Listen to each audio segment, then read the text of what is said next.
آيات بسواد كذا. أعوذ بالله من الشيطان الرجيم.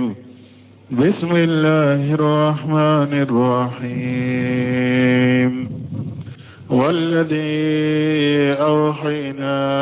إليك من الكتاب هو الحق مصدقا لما بين يديه إن الله بعباده لخبير بصير.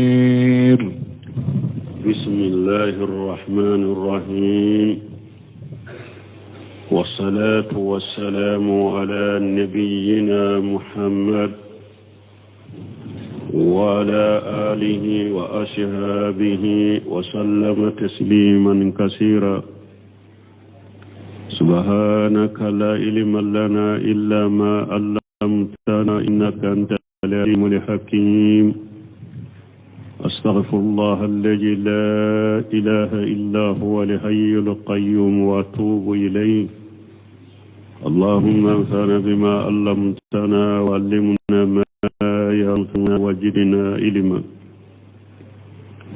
biye karisu ye hijiya bakele ani kemenani ani binani ani wolonfula saharu safaru ninya hijira sankalo fulanna bisu nyotani woronnay miladi nasarau ka jate ba fulani mugani duru sankalo shegina bisu nye watannay ambe dawda bu masjid raja wambokono. أعوذ بالله من الشيطان الرجيم. والذي أوحينا إليك من الكتاب هو الحق. على كتشيدما نكتاب من وحو كان إما وديتشناي مصدقا لما بين يديه. كتابه قرآن كتاب منون جغناني أبو تشياتيكيا أبي توريتا كونوكو قرآن بنا جيغي. قرآن جيغني كيرا سبوي كتوريتا تشياتيكيا توريتا يمين فو كيرا. أبي إنجيلا كونو كو قرآن بنا جيغي.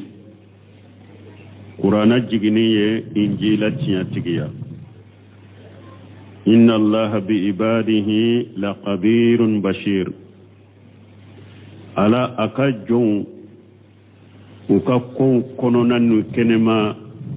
على بابدو أنيابي أكجونا. ابن كثير رحمه الله أكو يقول تعالى ko alakom masamin korota lendo والذي أوحينا إليك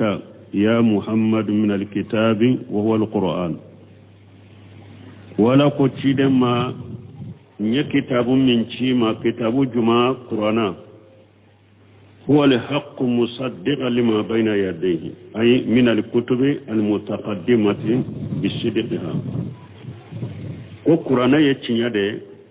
كتاب منون تمنا أني أبو تشياتيكيا فنا كما شهدته له بالنبوة. ومن القرآن يشيريا كتيرين ينين نبي ما يشكمي وأنه منجل من رب العالمين. أني فنا كالسبتي كو أجيغنا كبو دام فيون تيجي على دفع. إن الله بعباده لخبير بشير أي هو خبير بهم بشير بمن يستحق ما يفضله به على من سواه. alaye ga ka jondo anya bula mana mu'min ni fasamanti amin ka kai tanaka ala de bodo dramani sadi ko manto nu temena ala ye cidende do cima ka kitabu do jigu ka kasariya do duma ala ba ka jondo jamakulu manto ala bado ani sariya min kaka ani kitabu min kaka ani cide min kaka ala bo o ci awma ko kitabu jigaw ka ko sariya di awma parce que abe bedo jamakulu min ba wunye ani sariya min kaka ala bo de di awma fo ala na ciden kam manto laba munu fule ninye ala ya do ulu de kanyi kateme manto nteme ntoka aye sariya duma sariya min dafalendo kateme toka sariya ka kitabu dima kitabu min dafalendo kateme kitabu temenunga awa bo chogola bunkasire fana min fo ala de ba ka jondo min ni fasamanti min kaka itanaka ala de bodo abo fasamanti dima ako oli haja ko de koso faddala li anbiya'i wa rusula ala jami'i basar ko de koso ala nabi nyumaw ani ciidan ayu fasamanti hadama dun toka ala ba ka jondo anya ba ka jonna min ni fasamanti min ka kai to nyogo ka bo kiye wode koso nabi nyumaw ni ciidan ala yu fasamanti hadama dun toka وفضل بعض النبيين بعضهم على بعض أو أي النبي يمون فنفس من تنيقونك ورفع بعضهم درجات أي النبي يمون دو درجة قرطة دوكا وجعل منزلة محمد صلى الله عليه وسلم فوق جميعهم صلوات الله وسلامه عليهم أجمعين على تشيدن كجويرو أياك النبي يمون توبة كجويروكا alaka tanuniu ani alaka kishi abenna nyuma beka ثم أورثنا الكتاب الذين اصطفينا من عبادنا فمنهم ظالم لنفسه ومنهم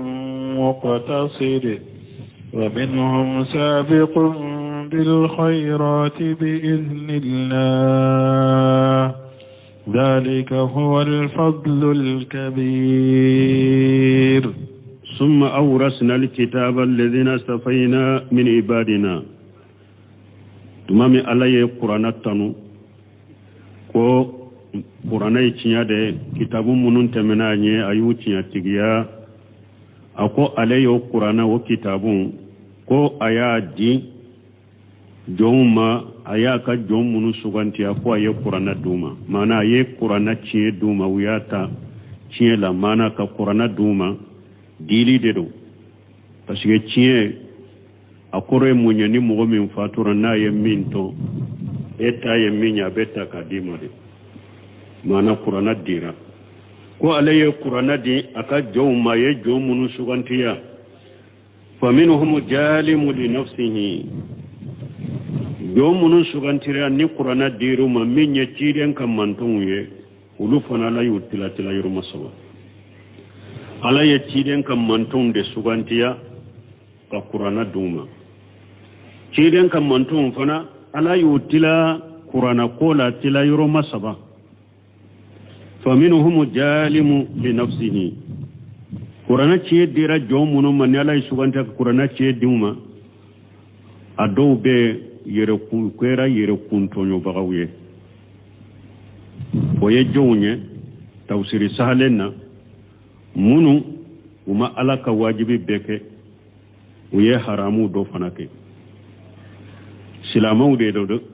me uma wajibi beke uma haramu be fanatoy nunu nye jalim li nafsihi nunu nye yere kuntonyo bagawye o minhum mughtashidu jama kulu fulanna nin jomunu sugantira ka qur'ana duma mogo dobe ulu kera chamanche mogo ye uye wajibi beke ka haramu betoe ne minye sunna ni mustahabu yani makruhu mu yere korosuluma uma sunna ni mustahabu ke uma makruhu toe nonu nye muqtasidu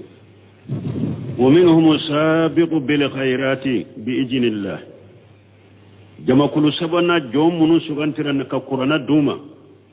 uka jamakulu sabana mogo bula munum be hadama daunda kata hera ko kelima ni alaka jenye oye jonye munu nye wajibi beke uye haramu betoy ka mustahabu ke ku yere koroshi kabo makaruma bal har ko do be ro daga lendo uye uyu to e puru ukanata bi haramu kon nununde sabiqu bil khairat metuma me alay nunun ta fo nim fa samanta men fulani nye asabiqu bil khairat ulu fana kana jatemina kun uyere de ka ewa fanga anuka se anuka hakili nuce ya da yawa duma de wanda ya ta ya fara uluta ka bi jinillah ulu fanata uyennin fasamanta min soro uyere te koy ala de ka jendo ni aya kuye ulu fana kana jate min ku yere de yennin ke uyere yede ala de ya kuye ala de jenna ka kuye jalika huwa al-fadlul kabir awannin da ya fasamanta min kabbo ko sobe ni mo munun kera sabiqu bil khairati hera ko na fora ulu de be mo da ala ulu fulo de ba ke mo tonye hera ko ube mo da katama hera ko fora ube mo da ala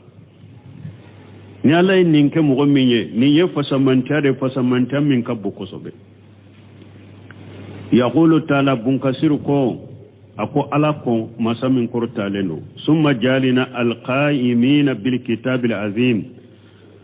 ko ala ko fi ala ye mugo munum be joni nin kitabu min kabbo al musaddiq lima bayna yadayhi min al kutubi kitabu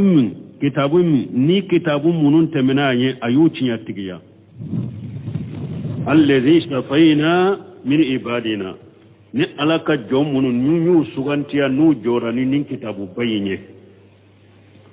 wa hum hajihul ummat nin jonye nin montondero jama kulu sabayin bebe ciden kan montondela summa qasamahum ila salasati anwa'i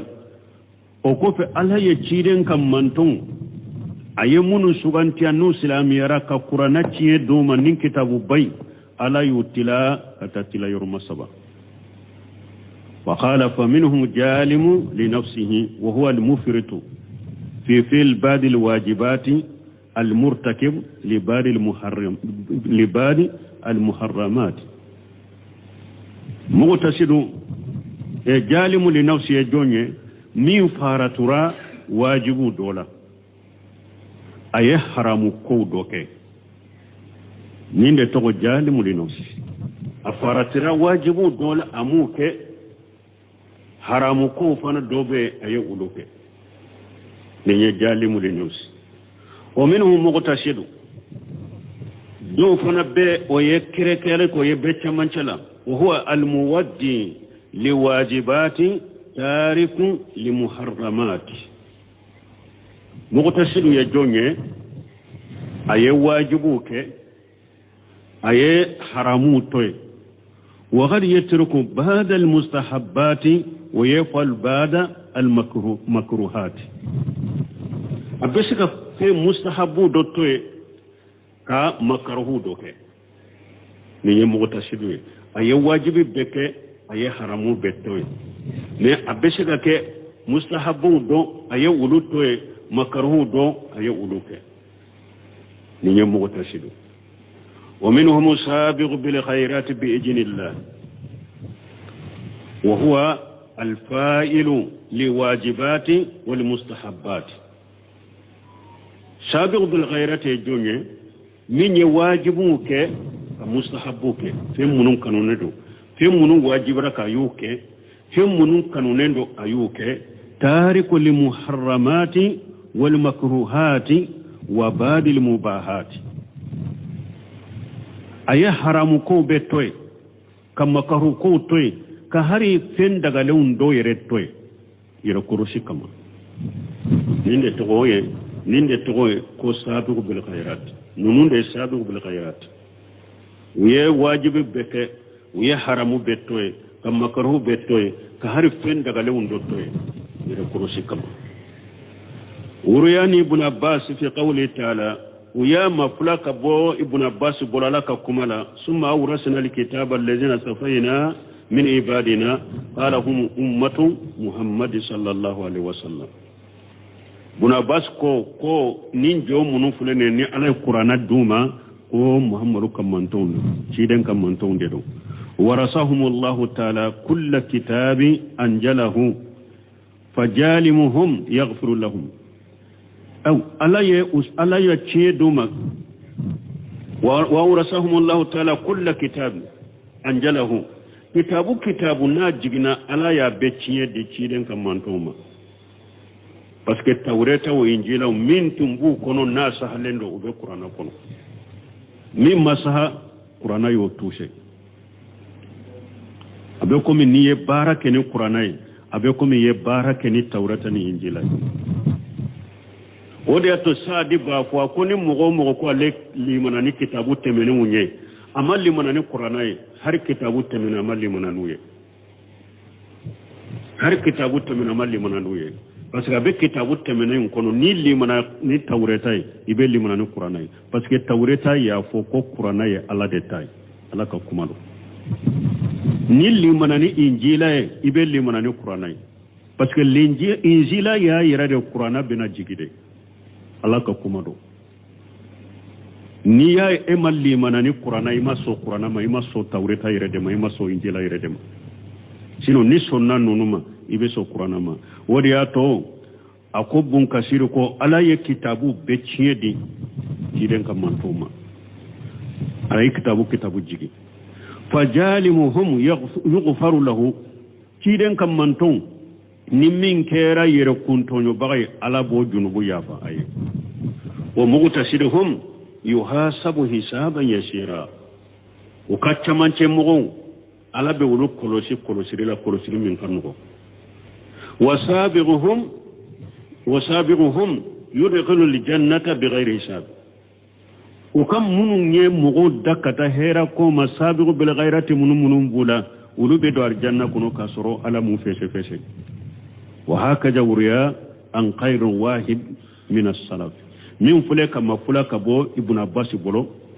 برون كاسير كون نينچوكو كلنا ni mafula nakabo awa selafu boro hari mo kelente anna zalima li nafsihi min hajil ummati al mustafina ko yere kuntonyo baga be nimmanton dela alay nimmanton munu suganti yere kuntonyo baga be ulu dela alama fihi min iwaji wa taqshiri ka faraka jenge min nimasunyali min babolo abejate awa nimmanton dela be mo suganti lenu nunu dela وقال آخرون بل جالم لنفسه ليس من هاج الأمة كو جالم لنفسه كو أتنم من تولد ولا من المصطفين الوارثين للكتاب أو كم غم نسوغان ترافنا كقرآن تشيدوما كقرآن دوما كو جالم لنفسه تقولوا لفنا أنكو بن عباس أن السلف هرم مغكلونته ولوكو ko jalimu li nafsi abe nimman tawndela jalimu li nafsi abe alaka mo suga jon sugantile nunu dela fana mo yenni fo selaful har mo kelente buna basabula na ko mo woro ko ay jalimu li nafsi woten nimman tawla awa jalimu li nafsi alaye jomunu sugante ka qur'ana duma atewulu fana la qala adadu min al ulama وهاج الأقسام والآية نيت دو كتوسير يوفو مين ككنه توسير كلو بمين كنيا والسبب بنيم مانتون دكونو والسبب بنيم مانتون دكونو على جوم منو سوغانتيا دي كقرانا دوما دي تيدن كم مانتون سبايم بيبي أولو دكونو ودي سهلندو قال عدد من العلماء وهذه الأقسام ثلاثة كالأقسام الثلاثة المذكورة في أول سورة الواقعة وآخرها دونك با جاتو دوكو كو نينجي تلا يروما سبا من فلن نينجي كو نين تلا يروما سبا كو أولو دي كو فورا سورة الواقعة دامنا لا أنا لبا كو مغو سبا من فورا جمع كل سبا من فورا سورة الواقعة دامنا أنا لبا ko ni o mogo sababu de fule ya fana wa sahihu ibn kasir ko min ka kene anna jalima li nafsihi min hajil ummati yero kunto yo bagay benni man tondela an ko doni ko ba jataw do ko ko jalimu li nafsa ten nim mantonla jalimu li nafsa ten mo sugantile nununa akomme min ka kene aben nim mantondel jalimu li nafsa ben nim mantondela wa haja ikhtiyar ibn jarir min de ibn jarir ka sugantiya fenye imamul mufassirina ibn jarir yenninde sugantiya ko ka fo jalimu li nafsa ben nim mantondela kama huwa jahiru li ayati komi aya yere jahiru akene mala aba yiranna chogomi wa kama jaat bihi al ahadith an rasulullah sallallahu alaihi wasallam min turuqi yasuddu ba'daha ba'da ako abe komi ni hadisan nala kabo ciden bolo hadisan munu nu kasna siraw farala nyogon ka ko be nyogon giriya wa idha taqarrara haja ninni sabatira فإن لآية آمة في جميع أقسام ثلاثة في هذه الأمة donc aya nye gorobali de nin tila yoro masaba min fule ni nim manto na ni aya nye gorobali de nim manto ciden kam manto yu tila yoro masaba fal ulama akhbatu nas bi hadhihi an-ni'mat wa awla an-nas bi hadhihi ar-rahma min yedoni ke bagawye nim fasamantam min fulen ni nyen ni ayaw kono doni ke bagu de kakanin ni nye ni nema min fulen ni nye doni ke bagu de kakanay kateme mugo to kayre mana doni ke bagu nyuma de be yenni na kateme mugo to ka wala tumami ala yennin jama kulu saba ayun fote abenu bella banke arjanna de abenu bella banke arjanna de donc ni nye delilay ambolon ka fo ja kabaira junubu tigi ate dume jahannaba kono be jahannaba kono koma be do bolo chogomi qawariju ani mu'tazilaw abe ulu bolo kabaira junubu tigi qawariju bolo jiya kono ye kafiriye bode ndo silamiya kono lagara ibe do jahannaba kono ite bo qawariju ka tilna yoye mu'tazilaw ko kabaira junubu tigi jiya kono manjilatu bayna manjilatayn anti jate kafiri anti jate ko ye kafiri anti jate fana ko e mu'mini ibe mu'mina ni kafirace mu'tazila bolo kabaira junubu tigi ibe mu'mina ni kafira de ce ika jiya tirula anta foima kafiri anta foima mu'mini mais lagara kirula mu'tazila ne khawariju be kiri kelenye uko kabara junubu tigi na do na jannaba ko atebo abedo jannaba na do na fana tebo ni aya be araduku jalimu li nafsi min ya yirkuntuno ka alaka wajibu do toy ka haramu do ke kabara junubu tigi do be kabara junubu tigi te mi ala ko be labar jannati ko bena aha جنات عدن يدخلونها يحلون فيها من أساور من ذهب ولؤلؤا ولباسهم فيها حرير وقالوا الحمد لله الذي أذهب عنا الحزن إن ربنا لغفور شكور الذي أحلنا دار المقامة من فضله لا يمسنا فيها نصب ولا يمسنا فيها لغوب جنات ala bankibariya ni mo munun fulen ni ala yusubantiya aka jonna ka qur'ana ci duma ka qur'ana duma ala bona u do yoro fanye u be do yoro juma nunum bebe do arjanna de ko sabiqu bil ghairati ta donendo mugtasidun ta donendo jalimu li nafsi o chogo kelenna abe do arjanna de ko imma epi mugo folo munum be do arjanna kono aye kabaira junubu munun ke ala na ya fama na tar arjanna kono katam mugo folo wonno fe ka do arjanna kono ala na ya fama imma har ni ala ma ya fama aye wajibu munun toy ka haramu munun toy abeta jahannaba nu janina ka bola be laba ka bo kata arjanna akoni be labar jannati wodi ato ala ko jannatu adini awa akoni mugo munu fule ni nyen jo munu fule ni ne ala yusuganti an ka qur'ana ci duma nu tilala kata ni tila yoroma saba nunu ubedo shigar janna so de kono shigar janna so yadkhulunaha ubedo ode kono yuhallawuna fiha min ashawira min jahabi wal wuluwa nu donar janna kono ubu mashri arjanna kono ni ewa sanu barasolun ye ani lulu barasolun bolo ewa bolo na negew walibasuhum fiha hariru awa ukaddum fina arjanna kono harira finu dedo wa qalu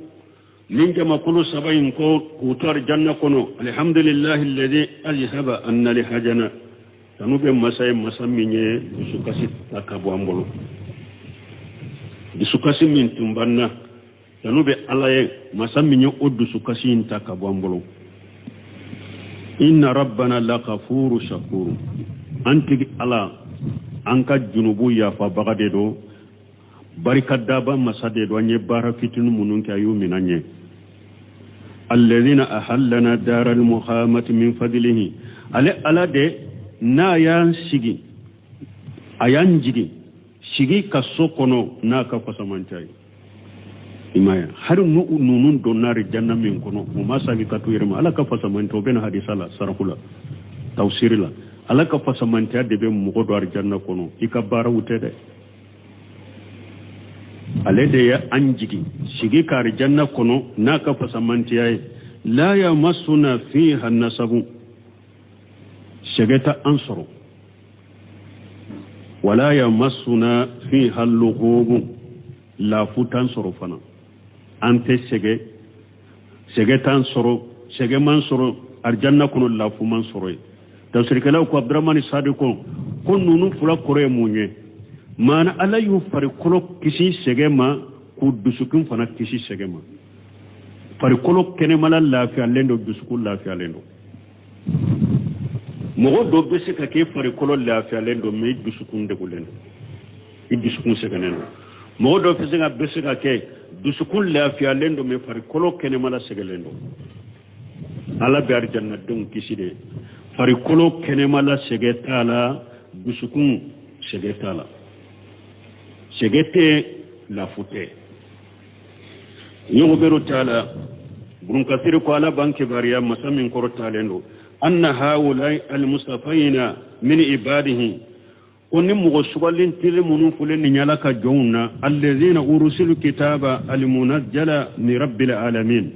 munu nye kitabu tieta kitabu min jigina kabu tigi alafe ma wahum yawmal qiyamati ala kon nunu sigi yoro qiyama do jannatu adine jannatu al iqamati sigi kar janna sode do nunu o sigi yoro yawmal qiyama do sigi arjanna sode do yadkhulunaha yawma ma'adihim wa qudumihim ala allah azza wa jalla aw ubedo arjanna en kono usagi do anu ushedo utigi alama usagira kato tigi alama domin usera utigi alama masamin kaba kor salendo domin wa donde ube donni arjanna kono yuhallawuna fiha min ashawira min jahabi ululuwa kama sabata fi shay'in nu donna arjanna kono ubu masri sanu barasoli lulu barasoli de be do utege wula komi na hadisa sahalen kabu abi hurairah bolo ani rasulullah sallallahu alaihi wasallam annahu qala kabola ka cide mbolala ka cide ala ka tanuna kisibaka ko tabulughul hiliyatu min almu'min haythu yablughu alwudu aku yomal kama do mu'mini arjanna kono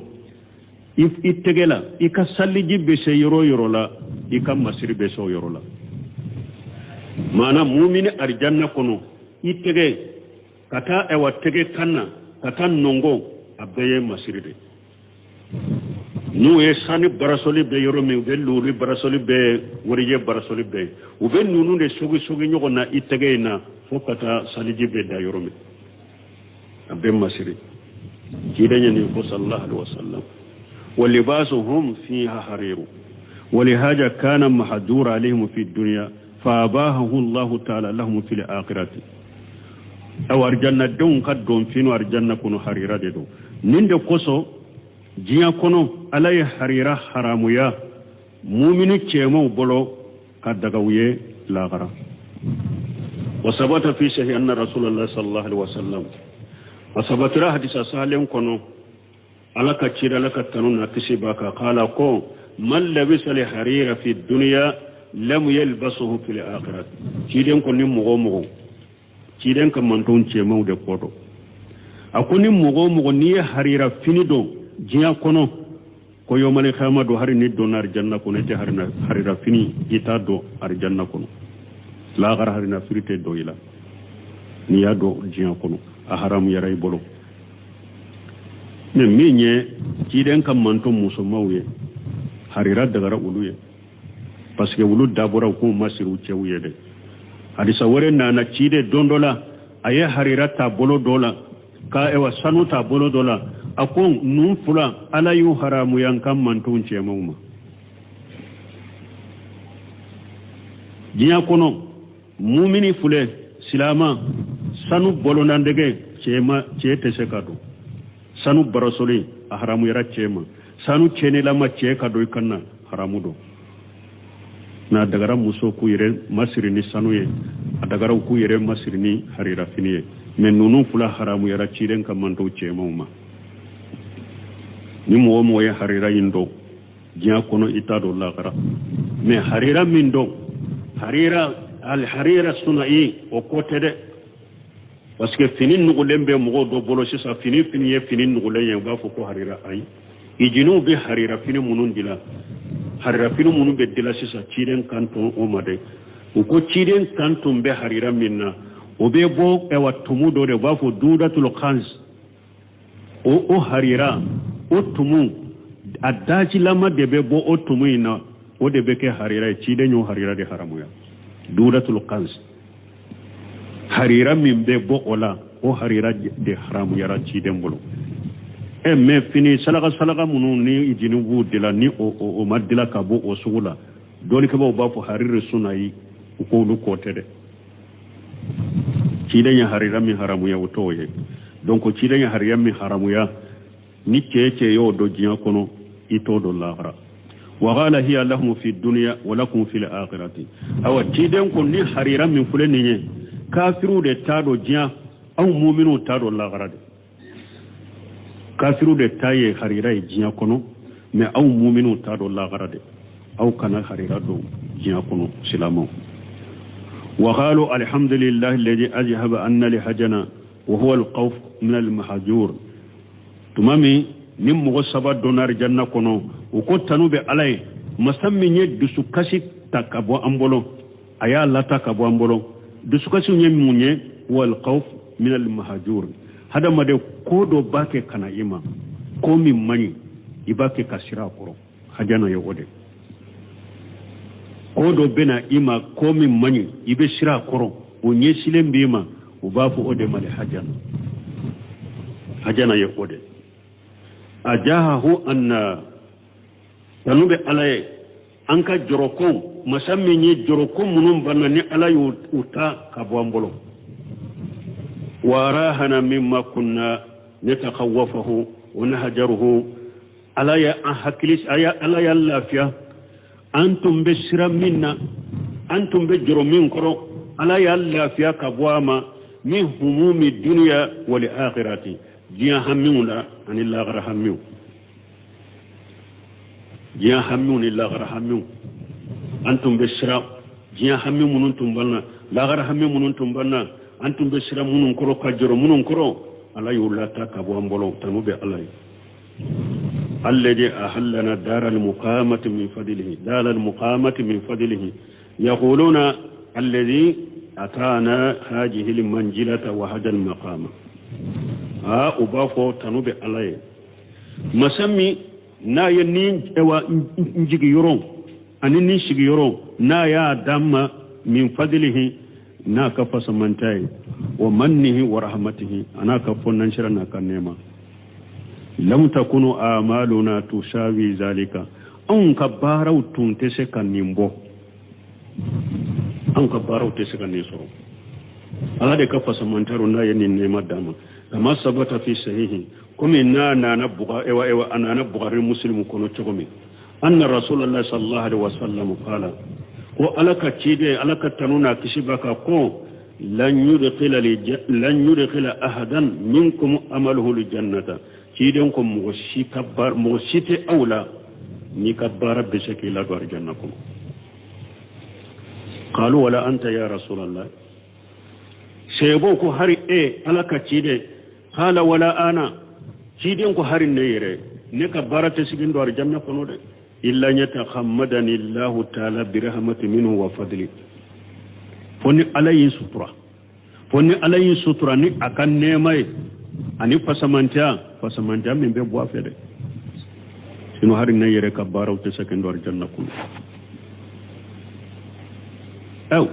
don ka bawo do ba fo mo do be se ka fo ni hadisa ani aya be feraga nyugon ka tunu udugulu li jannati bima kuntum ta'malun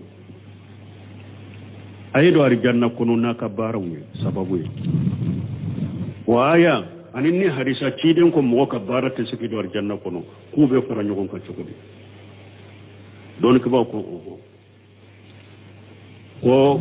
bawu min be aya yin kono bima kuntum ta'malun bawu sababiyya o bawu inde bawu sababiya mana ayedo arjanna kono na kabara sababiya de do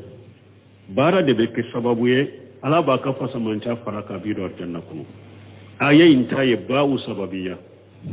hadisai ni ciden ko lan yadkhula ahada minkum amaluhu aljanna awa lan yadkhula ahada awa na to dola lan yadkhula ahadukum bi amalihi lan yadkhulu ahadukum aljannatan bi amalihi hadisan na to do be bawu indoye o bawi o ba fa ma bawu iwadiya ni cidon ko dola kelen ka barate seki do arjanna kuno bawu iwadiya mana ka barin te seka ke komi songo ka arjanna saye ciden kam bo de ma mo ka barate seka ke komi songo ka arjanna saye de sababu de do ani aya mbe fara nyon kan ni jogo de la e ka bara ye sababu de ala ba ka fasamantia faraka bi do arjanna ko o ba fo ko tedo ko tumami ala ya kolosi ala ko nka jon ko aye bara nyuma chama de fe ala ko nka jon nki do arjanna kono nin ka fasamantia de uben ki do arjanna kono ni ka bara nyuma de akon tigi ala ndo arjanna kono nin ka bara nyumu ala ko malikawma ne ala ye nye fula min dama o nema aye ona ka bara nyumu suma nema to te folo de nye fula min dirama o nema ni bara nyumu mpesera nya fula nema ye aka bara nyumu yu pese akon nka jo kera chogodi akondo ikari janna kono ni ka fasamante ndo ikari janna kono ni ka fasamante mo ka barate sigar janna sayede sababu de do ala ba ka fasamante faraka bi do janna wodi ya to ko tanube alay masaminya ando ayando janna kono na ka fasamante wa qalu alhamdulillah alladhi ajhaba anna li hajana wa huwa alqawf أنت منوير الله وقوله تعالى يألكم مسمين كرتا لنو لا يمسنا فيها النسب ولا يمسنا فيها اللقوب أي لا يمسنا فيها آناء ولا إياو سجي أن الله فو وتنصروا آناء ويسجي ولا إياو ويلافو فرفها شيء تنصر فرفقان تنصر والنسب واللغوب كل منهما يستعمل في التاب منكسر كن نسب عن اللغوب أكون نونو أرابو بين نونو بطلا ببارا نيغنيا شغلا نونو بكرو دي شغل نسب وبا بارا نيغنيا كرو دي شغل لغوب أكرو دي شغل وكأن المراد بالنفي حاجة وحاجة أبيكم اللانين ني ألا يننجي كننجي بالنفي حاجة وحاجة عنهم ني ألا يننجي كننجي كبو بلو أنهم لا تاب لا أبدانهم ولا أرواحهم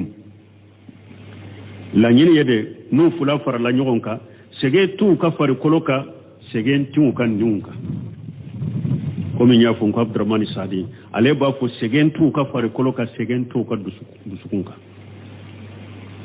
u fula de rebe mana kelenta u fula farla ñogon ka arjanna dun segentu ka fare kolo kene mana ka segentu ka niunka nu la fialendo fare kolo kene mana la fialendo mo do be sege ke fare kolo kene mana la fialendo me inni segelendo inni mogo do be se ga fana ke inni la fi alendo ala me fari kono kene mala segenendo dramano ko deeri nder la tama la dresula ako difference min be folo mogo ni 600 ka mogo che parce que tumbo fode folo mogo ka bato chogo ani tan ala bato chogo ani tan tumbu bolo chogo mi ka ala bato anu nu ka wakatu machiu bolo ako folo mogo alu akulu ka dusukun lafiya lentundo me ka fari kolo kene mana de tum segelendo folo mo me dusukun lafiya lendo ni hada madem fana min dusukun lafiya lendo fari kolo segelendo o bese ka ko do ke ka teme mo min ka fari kolo lafiya lendo me dusukun segelendo ibn qayyim fula ba misalaka ibn qayyim fule jadil maadi fi hadi khairul ibad jiju durudo aye kitabu in wallahi ka to ta masira de ana ka kitabu te nyogon fere yado luka dusukun lafiya len tundo kitabu in wallahi ra ka to ta masira de ta madanya de la jadal ma'adi fi hadi ghairi libad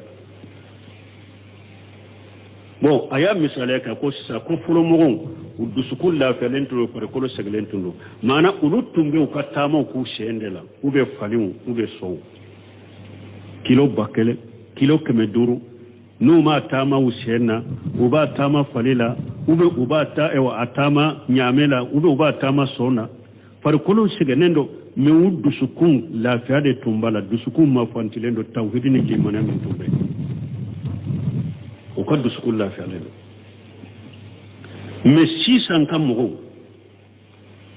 farikolo la fiara me andu sukun sigelendo akam misali wa fule ako lutumbe min tama on bedo avion de kono militi jamado ibe jigi ere jamado ibe jigi ako mi avion kono na infana fule ibe sigi fotaw de kono sigi yoru nyuma de la kilimu bala me ako na tabe ni avion jora be komi hadama don kan nyugum bugo ubo korto daire ube korto daire li yerema obe munyira fali kulu lafiya len fule me andu sukuma lafiya andu sukul lafiya lente ambe abiyo kono nana de me ni avion jora ambe korto da ka yele de be ga yere nyini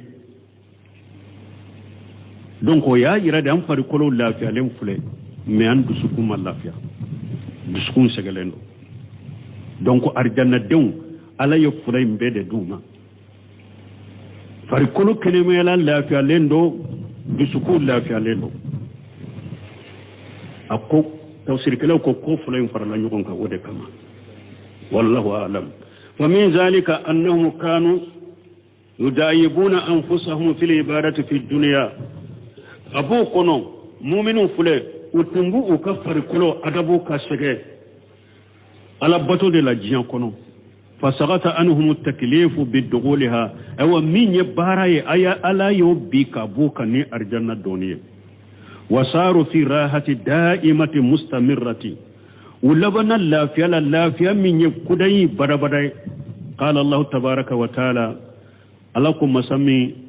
ahira kacha korta leno kulu wasrabu haniya bima asraftum fil ayyamil qaliya ni arjanna dundo nar janna kono ala bafo aye dumuni kar janna kono akam yar janna kono nin nogoyaye bima aslaftum fil ayyamil khaliyati o sababu yemunye tile munun temena awla jiya aye bara munun ke wulude sababu tile munun tɛmɛnaw na da diɲɛ fɔlɔ a ye baara minnu kɛ olu de sababu don komi ni muminw y'u farikolo sɛgɛ silamɛw y'u farikolo sɛgɛ diɲɛ kɔnɔ ala bato la ayiwa o de kɛra sababu ye lahara fana arijanna kɔnɔ ala b'u lafiya ye baara bɛ bi ka b'u kan u bɛ lafiya ye farikolo bɛ gɔnɛ dusukun bɛ lafiya i m'a ye diɲɛ kɔnɔ hadamaden bɛ sinɔgɔ ni sɛgɛnna i bɛ sinɔgɔ i m'a ye lahara arijanna sinɔgɔ tɛ parce que sinɔgɔ bɛ sɛgɛ de nɔfɛ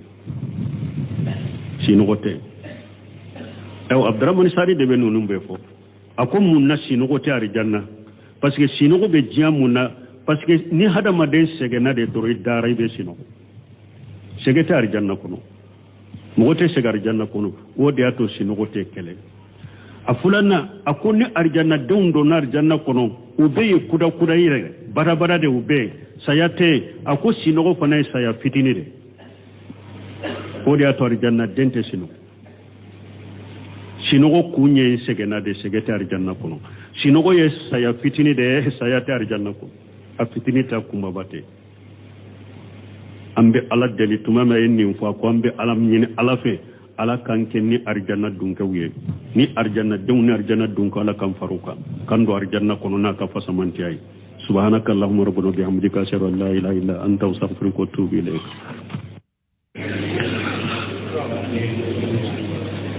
سورة الفاطر آيات بسوى الابتلاء أعوذ بالله من الشيطان الرجيم بسم الله الرحمن الرحيم والذي أوحينا إليك من الكتاب هو الحق مصدقا لما بين يديه إن الله بعباده لخبير بصير بسم الله الرحمن الرحيم والصلاة والسلام على نبينا محمد وعلى آله وأصحابه وسلم تسليما كثيرا سبحانك لا علم لنا إلا ما علمتنا إنك أنت العليم الحكيم أستغفر الله الذي لا إله إلا هو الحي القيوم وأتوب إليه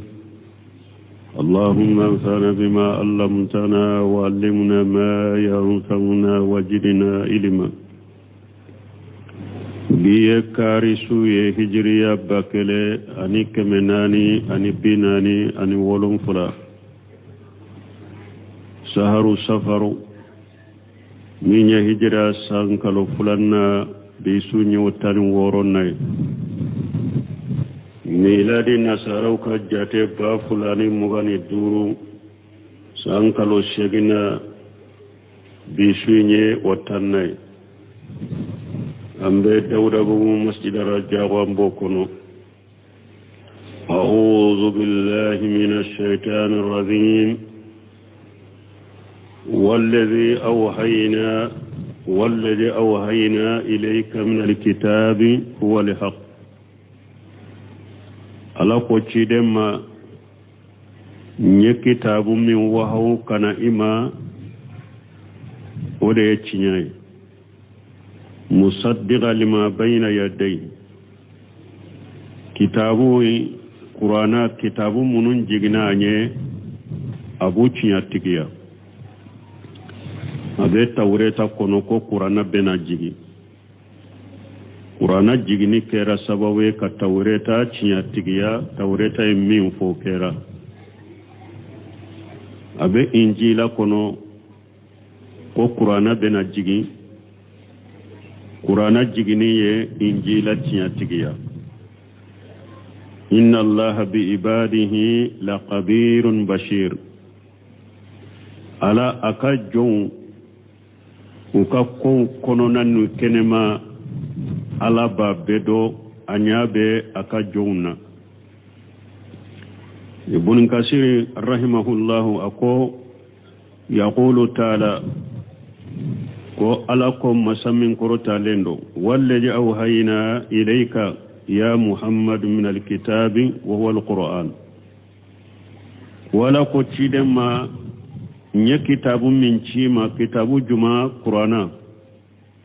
huwa alhaq musaddiqan lima bayna yadayhi ay min alkutubi almutaqaddimati bisidqiha ko qur'ana ye cinya de kitabu munun temena anye abu cinya tigiya fana kama shahidatihi allahu bin nabuwati o mi qur'ana ye sharia ke cile nyani nabi nyuma ya chukumi wa annahu munajjalu min rabbil alamin ani fana ka asabati ko ajigina kabo damfe untigi ala defe inna allah bi ibadihi la khabirun basir ay huwa khabir bihim basir biman yastahiqu ma yufaddiluhu bihi ala man siwahu ala ga ka jondo anya bula mana mu'min ni fasamanti min ka kai tanaka ala de bodo dramani sadi ko manto nu temena ala ye ciden de do cima ka kitabu do jigu ka kasariya do duma ala ba ka jondo jamakulu manto ala ba do ani sariya min kaka ani kitabu min kaka ani ciden min kaka ala bo o ci auma ko kitabu jigauka ko sariya di auma